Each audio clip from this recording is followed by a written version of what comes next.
Wake up. It's the Sleep Unplugged podcast, episode 156, research from the 2025 Sleep Scientific Conference. Make me a poster.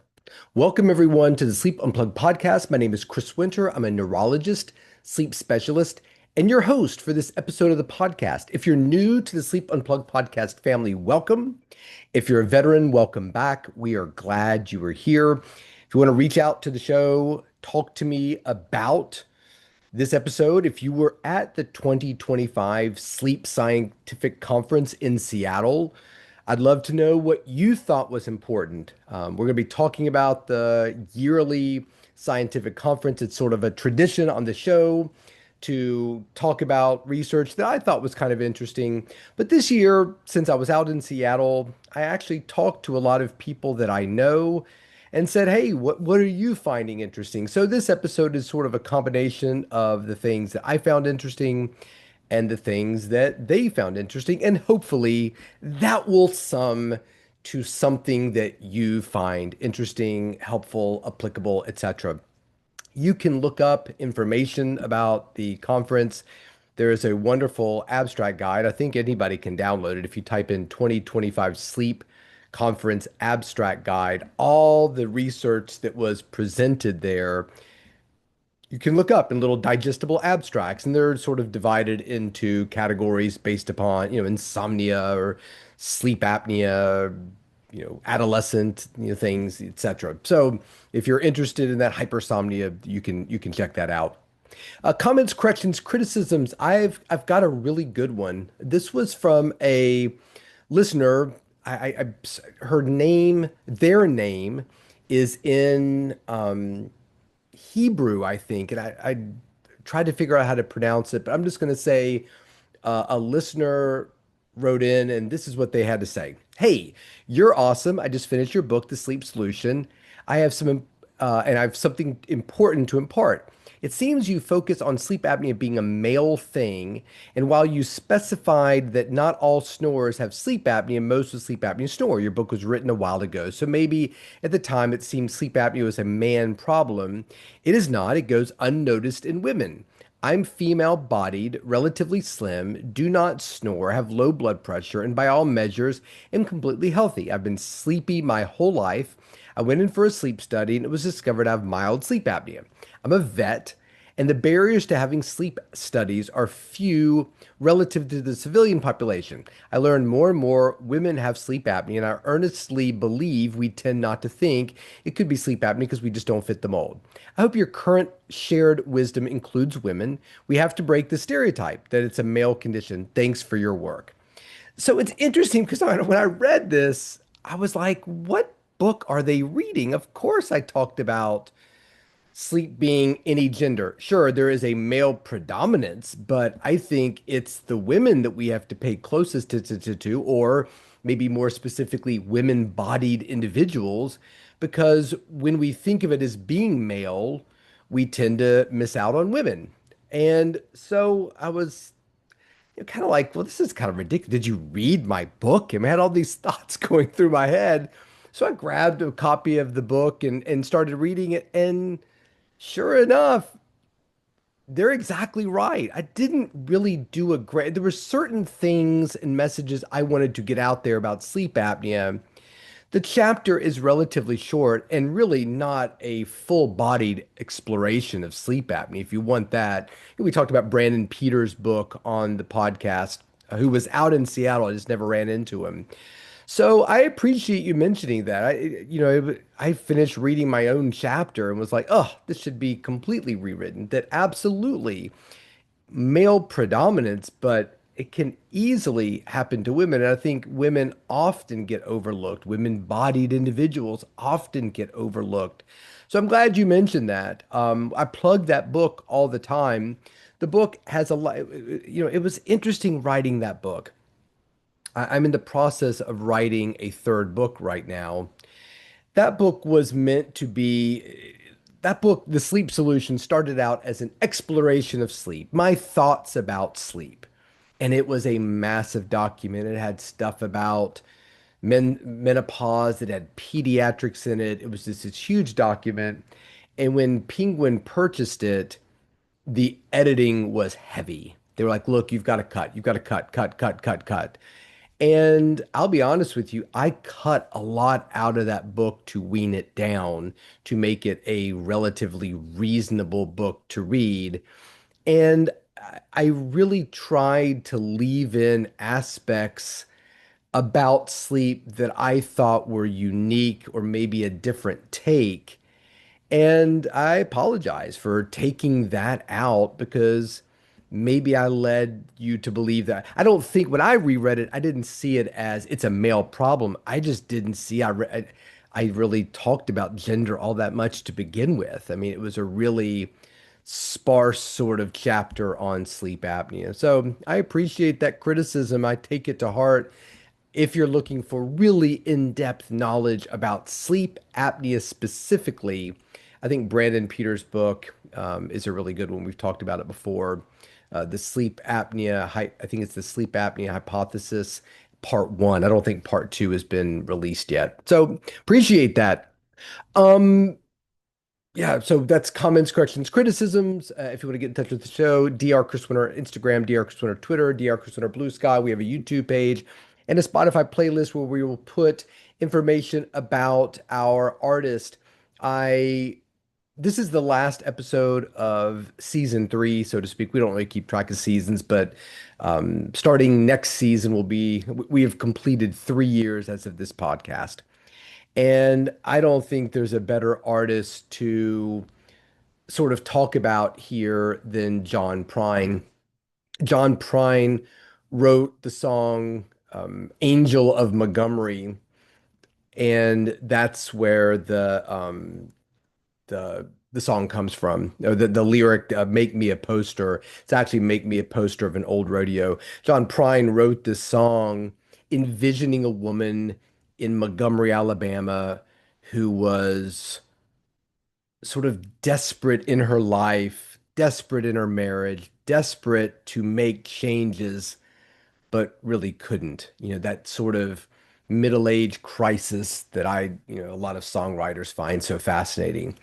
And the song is considered a staple. It's sort of put up there on the pedestal when it comes to songwriting. I think it's the one of the most beautiful songs I've ever heard. And it's interesting that when he wrote that song, he it never saw a lot of success until Bonnie Raitt recorded it. And Bonnie Raitt recorded it in 1974 and really made the song hers. And it was a mainstay of her concert performance. She re-recorded it several times in her career, performed it live with Jackson Browne. I remember a great version of that. And she reflected on it when John Prine died. I think he died in 2020, that how thankful she was for such an amazing song and that he was so generous with his works. And anyway, so we're gonna put Angel from Montgomery. I keep saying Angel of Montgomery. Angel from Montgomery on the Spotify music playlist, and that will be the final song of volume three. Next we'll start volume four. And if you want another really, really good John Prine song, Speed of the Sound of Loneliness. It was a later song that he did, but just another amazing song. So anyway, so getting into the podcast, I want to talk about some research that came out of the sleep meeting that I really found interesting. And this is an impossible task, but kind of floating around the conference center, I like to spend a lot of time in the poster hall, which for me is sort of a is it's a place of a lot of memory and emotion. I think the very first sleep meeting I went to was sometime in the late 90s. So I started doing research with Paul Surratt, I think in 93, and attended some local conferences and things like that. But my first conference that I went to, I believe, was the 12th annual conference in 1990. It was the 12th APSS conference, 1998. It was in New Orleans.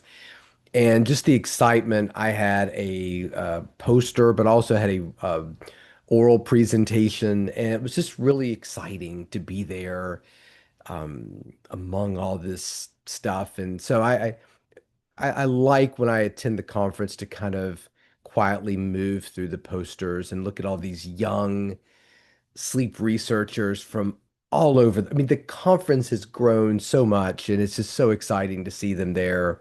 So I will say that a lot of the information from this has come from that because I just really find the posters to be sort of the most cutting edge, the most out there, but not everything. So my top 10, so before we get into the top 10 takeaways from the conference, I'm going to give you a very quick top 10 swag from the Seattle conference. So whenever you go there, there's the academic meeting, ballroom A, you've got this big talk about this, and conference room C, and the smaller, round tables and poster presentations and oral presentations and all kind. Ask the professor, all this great stuff. So, but you also have this massive, massive floor of vendors. And that's so much fun. If you need a breath mint or just to get away from a little bit, I mean, the vendor hall has really changed over the years. We got video game area, coffee stations. I mean, some of these setups look like homes you could live in. I mean, it's just such a cool place to walk around and see people, and I really enjoy it. So here, I think, were the top 10 giveaways from the conference. Number one, water bottles, custom water bottles, and they're really got nice, more like the Yeti bottles and stuff like that. So appreciate the people to giving me my new water bottle collection for the year because I always leave them at the gym. Number two, phone chargers and power banks. Can never have enough of those. Number three, socks. Yes, socks. I've got cloud socks and sleep robot socks and all kinds of sleep spindle socks and all kinds of good stuff. Number four, pens. I like a good pen. I got through when I was in residency, we used to get all kinds of drug rep pens with styluses and pen lights and all kinds of different ink colors. And I paid for a medical exam by taking those pens many, many years ago and selling them on eBay. Here's a Cialis pen. Here's a Vioxx pen. And so the pens are awesome and really like those. Number five, neck pillow. Got a nice neck pillow. Number six, sleep mask. Number seven, little mini whiteboard dry erase board. That's nice. I'm constantly leaving notes for myself. Appreciated that one. Number eight, notebooks and notepads. I'm still somebody who likes to write a lot of things down on a piece of paper. See, legal pad right there. If you're watching on the YouTube video. Number nine, stress balls, fidget toys. Number 10, coffee voucher. Notice I didn't say tote. Not a big fan of the tote, even less of a fan of the lanyard, as you saw on my Instagram page. So there's my quick top 10 giveaways for the sleep conference. And if you're following along with the show, you know that in a few weeks, we'll be doing our top 10 updated top 10 threats to your sleep. And I am using a lot of the information from the Sleep Conference 2025 to update the sleep threat list. So pay attention. I'll repost the last sleep threat list just so you're familiar with it. And we'll see which threats to your sleep rise in the ranks based upon current research and which ones go down. So, what did we see at the sleep conference that I found interesting, important, and most importantly, something that you think would be helpful and useful to your own sleep? Number one, AI for better sleep tracking. Researchers, I saw a lot of smartphone apps and wearable AI-based algorithmic models related to sleep. It was big, big, big this time. And researchers are really leaning into using AI to really help people understand their own sleep. So I think it's really important research, that this AI-driven models of sleep we're picking up on in the sleep community and really leaning on it heavily. One of the abstracts that I saw, Greiger from the University of Bonn, they were evaluating AI tools capable of replicating expert sleep staging and spindle detection in minutes, enabling a much more scalable research platform. So, one of the things that I do as a sleep specialist is I sit down and I read sleep studies. I look at the tracings and I determine if somebody's asleep or if they're in REM sleep or awake or if they're breathing properly, if their CO2 levels are rising in an unusual way. Did they have a seizure? Are they having cardiac arrhythmias? Is their pulse doing something funny? Is their EKG form off? All of these things we look at frame by frame. 30 seconds of your sleep. You spent 8 hours at sleep lab last night. Okay, I'm gonna look at 30 seconds. Okay. Next 30 seconds. Okay. Next 30 seconds. Okay. You can understand this is a time consuming situation. And if there have been models that read sleep studies for years. Now, they've never been quite to the level of a good sleep interpreter. Plus, I've never been entirely comfortable leaving the reading of a sleep study up to something that is AI. I think that is getting ready to change if it hasn't already. In fact, there's no way in hell that I would sit down, I think, and play the computer. Like the chess matches, Gary Kasparov or whatever the guy's name is, would play chess one or some, AI, some super smart chess computer or something, and they would have these big matches and whatnot. Like Chris Winner versus AI sleep score from Germany. I don't think that I would accept that challenge because my guess is these things have really escalated in their ability to read sleep studies. So not only do I think that's going to make things easier for clinicians and probably better, but I think the real applicability is let's look at lots of different sleep studies for lots of different people and look for similarities. Hey, we gave this drug to 100 people. I was just talking, I did two presentations when I was out in Seattle. One was looking at a medication for hypersomnia and basically talking about new data that we are able to talk about now that says, hey, when you take oxybate, Xywav specifically, and I'll tell you, I am a paid spokesperson for Xywav, that that drug tends to reduce state changes, reduce the amount of time that you're awake, and increase the amount of deep sleep. We were never able to really talk about that. So now you could put a whole bunch of people on this drug over multiple nights, and this thing could very quickly scan for those state changes and count them. I mean, this is labor-intensive research that we don't really have to do anymore. So really excited about that. Number two, another poster study highlighting a 15-minute nap matching the effect of 200 milligrams of caffeine on attention without the post-caffeine crash. Saw a lot, this is a late-breaking abstract. I saw a lot of abstracts lauding and being excited about napping as something that can make us feel more awake, can help us with our cognitive performance, and in this situation, improve attention, which is really awesome.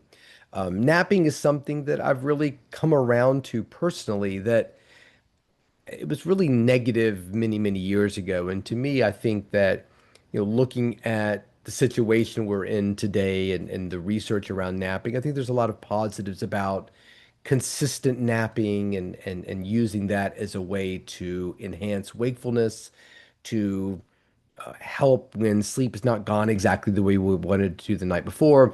Again, as long as napping doesn't become the plan A, the first option. I had a difficult night. I was up till 5 o'clock in the morning. I couldn't sleep.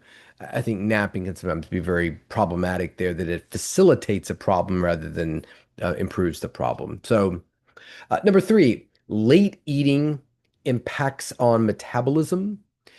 One of the really interesting things that we're seeing in sleep now is the expansion of the topic.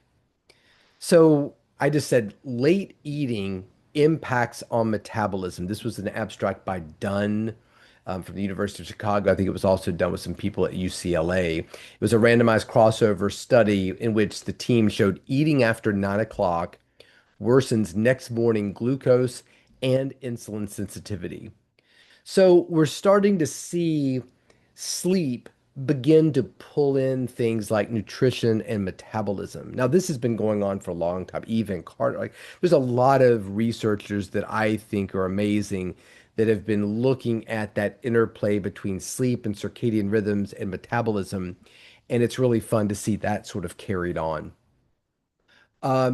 Here's one of somebody that I've known for a while, Shawnee Omond. She's at Harvard. She's a PhD, and she was doing research on menstruation, and learning emotion, mood, spindle activity. And so she's basically kind of looking at, what happens in terms of menstrual cycles and individuals' abilities to learn. And it was a fascinating look at how cycles tend to impact that. And I think it's really important. And we did a whole podcast research on this. And, she was doing research that looked at PMS intensity as it links to excessive daytime sleepiness, which is really, really interesting, but also how abilities to learn can be affected by different cycles. And I actually got a chance to sit by her poster and talk to her about it and found that it's really interesting what she's looking at here. She'd kind of walked into some research that was already being done, and it really kind of makes me sort of feel like cycle phase can really performance on declarative memory tasks like recalling word lists. And that was the groups that she was looking at were it was a word learning sort of a test that they were doing that was worse during certain menstrual phases when sleep was fragmented or shortened. So not just menstrual changes on sleep, but also on learning. And I told her, I said, I always think about this when I watch the Olympics and these incredible 100-meter hurtlers are lined up. And I always wonder, gosh, how do you control for your cycle and the day you've got to perform at your best? You've been training for 4 years. How does that menstrual phase that you're in, impact your performance at 4 o'clock in the afternoon in that final? I find that really interesting. So I really see the next few years, the sleep tracking, the calorie tracking, we do it all. We do it all on apps.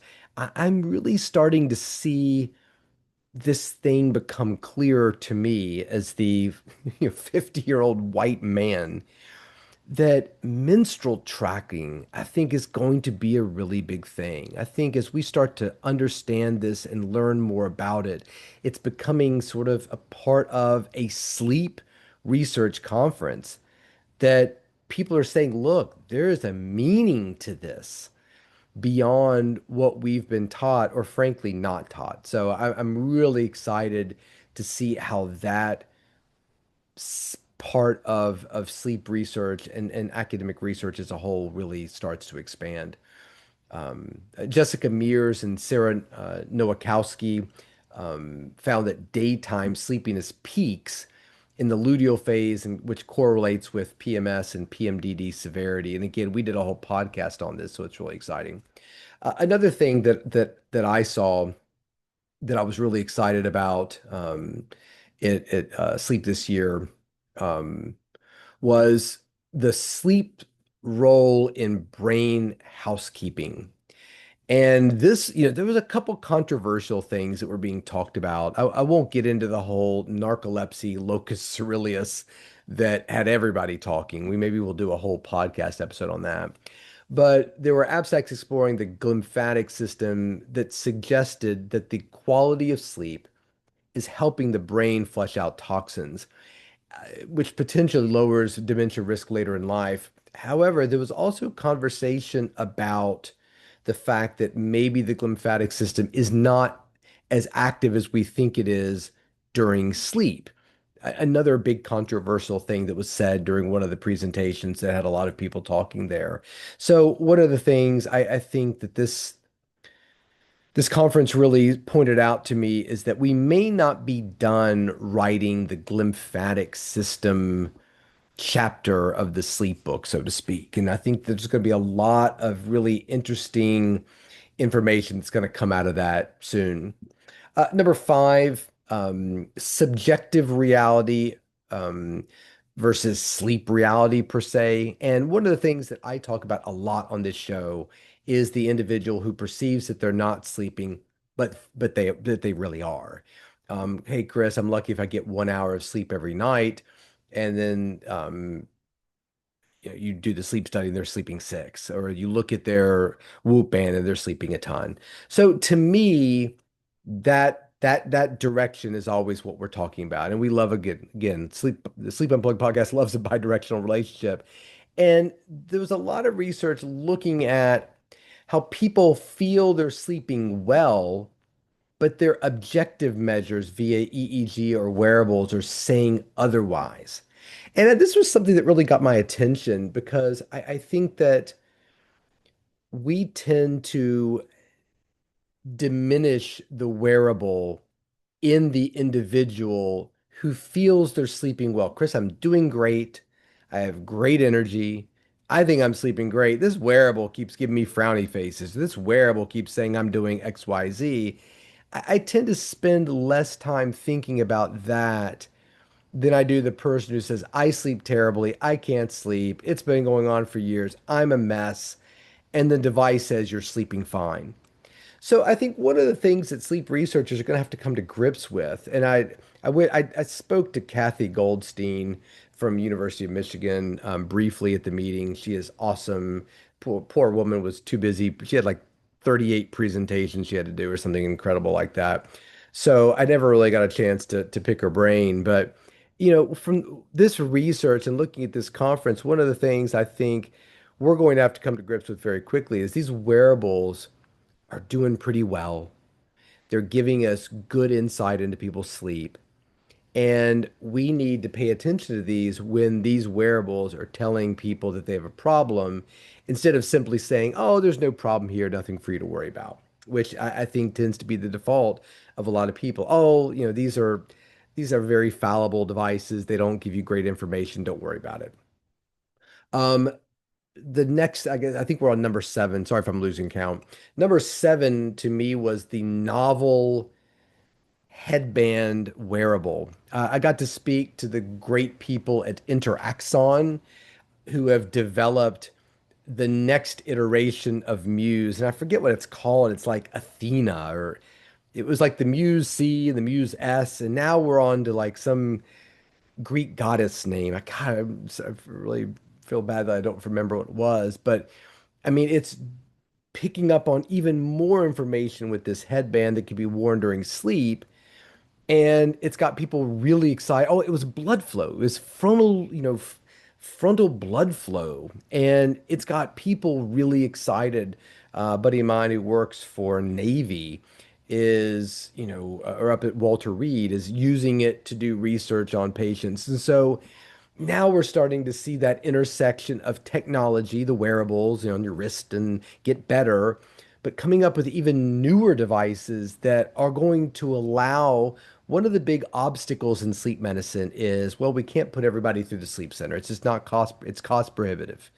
But now, if people can take this device and wear it home on their head and maybe something on their wrist, and they're measuring state changes and blood flow and heart rate variability, and it's accurate, we can really start to ramp up the amount of research we do, particularly if all the data we're collecting, 8 hours for this subject, next subject, another 8 hours of sleep. Maybe they spend 3 nights sleeping in this protocol. So everybody in the study is sleeping 3 nights.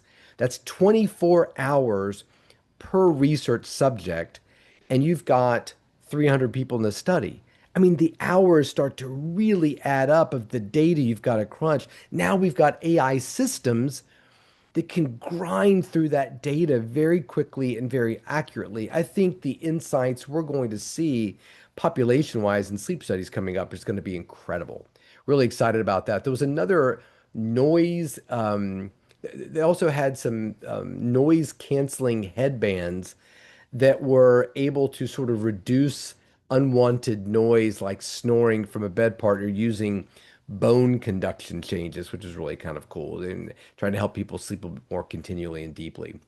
Um, Number eight, a lot of information and a lot of sleep about research about improving the sleep of kids, adolescents, mental health. Too many to count. Absolutely too many to count.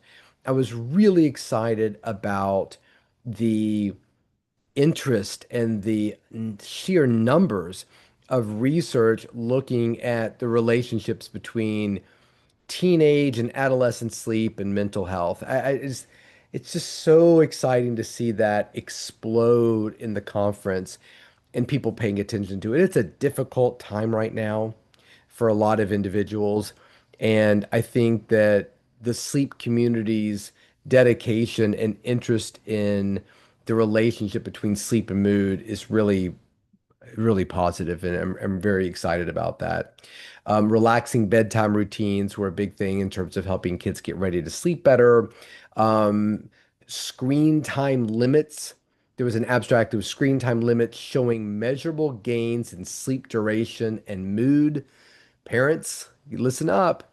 You know, taking active steps to reduce screen time for kids makes a huge difference in their sleep quality. We're not talking about necessarily blue light, I'm sure, although I'm sure that plays a part of it. It's just that we need to get back to books. We need to get back to activities that don't involve a screen, particularly in and around bedtime. A lot of new data on boosting daytime wakefulness. So, a lot of wake promoting agents, solriamfetol, Sunosi, a lot of abstracts about the once nightly oxybate Lumryz. Again, I was there with Axsome that does solriamfetol, Sunosi, Axsome Pharmaceuticals, as well as Jazz, which does Xywav, which now is the only drug FDA approved for idiopathic hypersomnia. There's a lot of abstracts about that. I actually got to sit and moderate a meeting where I got to talk about idiopathic hypersomnia and narcolepsy and talk to really two amazing women who have the condition. They're real IH and narcolepsy patients. And so, while I got to talk, so kind of provide a framework, the real stars of the show were these two women who talked about their own experiences with excessive daytime sleepiness. And one of the things that I found every time I walked around the conference center, I, for every researcher I saw, there were advocates there, which was awesome. You know, Sleep Project Sleep was there with Julie. We've talked about on the show before. Matt, my buddy, and he and I had the 300-pound bench press competition that, I mean, he hit 300 like 7 years ago, and I'm still working on it. So I don't know how much of a competition it was. But all these hypersomnia advocates are there telling their stories, getting sleep doctors to get off their butts and really go after these patients because they're out there. They're existing in our clinics. And sometimes we don't do a great job about that. We talked about that earlier on in the episode where doctors are saying, hey, I can't treat this disorder because I don't have the staff to do the prior auths. And so those people were out in force, really getting the word out that, listen, if you just take the time to help us, you are changing lives. These medications are out there. What's the best way we can get this medication to that patient? I was really excited about that. The last thing that I saw a lot of was smartphone-based sleep coaching. My book, The Sleep Solution, forget the fact that maybe the sleep apnea chapter wasn't all that it could be. But, the whole point of that book was to talk about sleep in an informative way. But one of the obstacles to writing that book was, who am I writing it for? The insomnia patient or the sleep apnea patient? Is it the kid? Is it the elderly person who's on a bunch of medications that are affecting their sleep? Is it the person who acts out their dreams, the restless leg, the person who sleeps hot? I mean, sleep disorders is a big topic. It's like writing a book on medicine. And we had books when I was in medical school, Harris, I think was it like Harrison's Internal Medicine, Volume 1 and 2. I swear to God, Volume 1 was 4 inches thick. It's Volume 1. There's another volume, right? Because somebody tried to write a book about internal medicine. It's crazy. I mean, sleep's kind of like that too. Not to the degree of internal medicine, but it's tough to shove it all in there. So what I really liked, so it's the smartphone-based sleep coaching is really kind of cool. Several abstracts looking at apps trying to help people tailor their bedtime and wake time reminders, light exposure suggestions. It's about using the information that comes out of these clinics and trying to figure out what of this information is most applicable to you. It's like this podcast. This is episode 156. Maybe episode 73, not really necessary for you, but episode 7 is the episode you've been looking for, right? You know what I'm saying? Like, so it's really about trying to tailor information specifically to you and to have good information. And before I wrap this one up, it was interesting. I talked to several sleep researchers, real heavy duty researchers. I mean, 50-page CVs because all they do is research and grant funding and stuff. Let me tell you something, grant funding right now, not great. It's going to be really interesting to see what this conference looks like over the next few years. Don't want to get political on this podcast, but I'm going to tell you right now, the research that's coming out of these universities will help people sleep better, will help people lead healthier lives, will help people not be ill. All the things you want. This is just one medical conference. There's an oncology conference getting ready to happen in Houston right now, I'm sure. There is a conference on for ENTs and thoracic surgeons and whatever the situation is. These conferences are happening everywhere, and they're full of grant-funded research to help make our lives better. You want to be sarcastic and say, oh, it's just to make drugs we don't need and the drugs make us sicker. Oh, get off, forget it. I don't have time for this. This research is really important and is threatened. I don't know, we all vote for things that we vote for. Maybe you voted because the price of eggs were too high. I'm not sure that many people were voting to defund medical research. I didn't encounter a lot of people in my life that said, the thing I'm really fired up about, it's not pro-choice.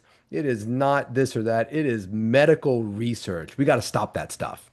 And to me, I think you need to think very carefully about that because I worry that a lot of those people that I saw at this conference, a lot of those young researchers that depend on grant funding for their next project, they're not going to get it and they're going to leave. And that research that would have saved the life of your family member 20 years from now will never get done. So something to think about. And, one of the things that the researcher, I talked to one older researcher who said really kind things about my podcast. And she said, Chris, it's exciting to see all the things going on in sleep. The research is top level. I've never seen anything like it. But I worry that it gets drowned out by a lot of noise and loud voices in the podcast space, on social media, on TikTok, that's putting bad information, distorted information out there. And this researcher said, your podcast is so awesome because it's so evidence-based, it's so level-headed, and I really appreciate your diligence to that. That there's so many things you could dive off the deep end about, but the community really cares about what you have to say and frankly likes the way you're saying it. So I took that as a really big compliment. And I just want to praise you all for finding this content and devouring it, digesting it the way you do. I appreciate you spreading the word because it's important that we do get good information about sleep out there and not just loud information about sleep out there. So what do you think? What are you interested in? Is there any research that you saw that you were interested about? A lot of it's gone out to the media. Dr. Chris Winter Instagram, Dr. Chris Winter Twitter, Blue Skies Threads. We have all the information on our YouTube video. Spotify playlist, Volume 3. We'll put Angel from Montgomery, legendary John Prine on there. And that volume is closed. The next episode we'll start Volume 4. Thanks everyone for listening. Sleep 2025 done and dusted. I'm Chris Winter. Sleep well.